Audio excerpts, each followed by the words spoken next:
Hey guys, welcome to day 5 of the Mindful Meal Challenge.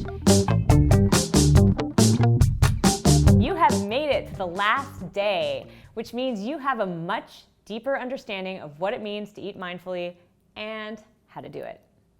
You also know that your brain's natural tendency is to move away from mindfulness and follow your impulses, but that the more you practice, the better you get at maintaining control of your attention. Today we're going to focus on how to integrate what you've learned into your daily life and continue the progress you've made so far.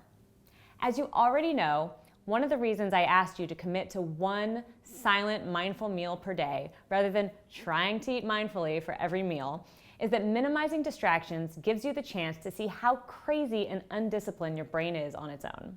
Your thoughts are all over the place, and keeping the attention on the simple experience of eating is really hard, even when you have nothing else to do. But because you made the effort, you are now aware of all the different aspects of your eating experience that you've spent most of your life ignoring. This is key. You may have already noticed that being aware of the flavors in your food or the processes of taking a bite, putting down your fork, chewing and swallowing has trickled into your other non-mindful daily meals, even though I didn't ask you to. Maybe you find yourself noticing triggers that you weren't aware of before, like eating at the same speed as your dining partner or wanting to rush to your next activity.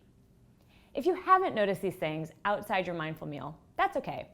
But today I want you to try to notice mindful moments in other meals as well. In addition to your one mindful meal where you focus on your physical and mental experiences of eating, try to notice the external and internal triggers in your other 2 meals today and observe how you respond to them. Are there habits you don't like and would like to change?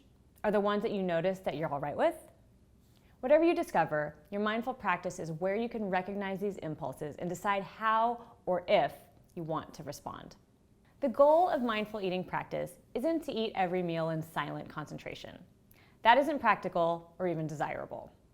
Eating is one of the most enjoyable social experiences we can have as humans, and we definitely want to keep it that way.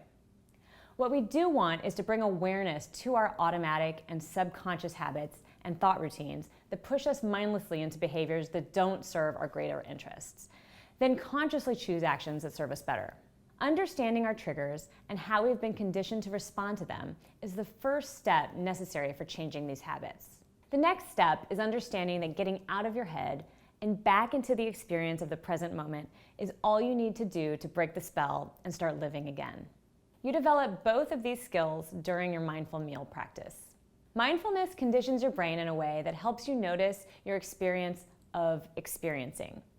This essentially creates a positive internal trigger that helps you break unhealthy habits and build better ones.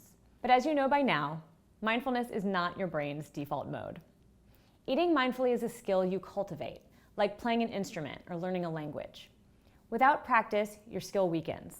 With practice, it starts to come to you more naturally. Moving forward, I encourage you to continue setting aside at least one meal for mindful eating each day, or at least most days. Continue to use this time to practice paying attention to the experience of eating and to the ways that your mind tries to draw you out of it. Use this time to learn to recognize your triggers and practice not reacting to them in thought or action, and simply notice them and accept them as part of your experience. As your practice builds, eating itself will become a trigger for you to be more mindful. This will help you reform your eating habits to be slower and more conscious, even when you're in social and more distractible situations. One day, you may even start to find it uncomfortable to have distractions around you while you're trying to eat. This is how you know your habit is taking root. Thank you so much for joining me in the 5-day Mindful Meal Challenge.